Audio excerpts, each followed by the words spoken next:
আসসালামু আলাইকুম ডক্টর নায়েক। আমার নাম নিতা, আমি মিডিয়ায় কাজ করি। আমার প্রশ্নটা হলো, পূজার প্রসাদ নেওয়া কি মুসলিমদের জন্য হারাম, আর কেন? বোন, আপনি প্রশ্ন করলেন যে মুসলিমদের জন্য পূজার প্রসাদ খাওয়াটা হারাম কিনা। প্রসাদ, এই খাবারটা দেওয়া হয় ঈশ্বরের উদ্দেশ্যে। হিন্দুরা বিভিন্ন মূর্তির উদ্দেশ্যে প্রসাদ দেয়।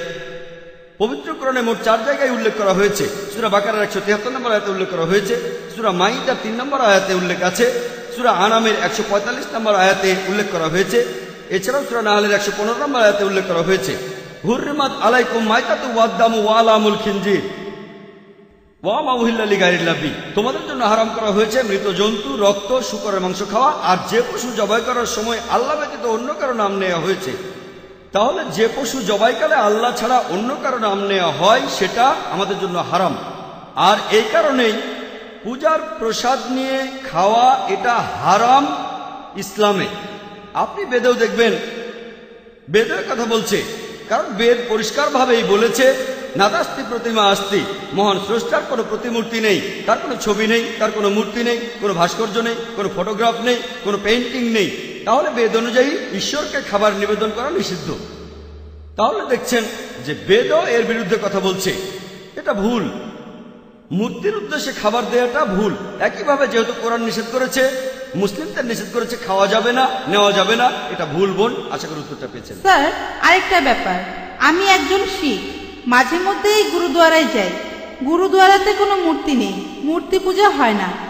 গুরুদুয়ারাতেও প্রসাদ বিলানো হয়, এটাকে বলে কানা প্রসাদ।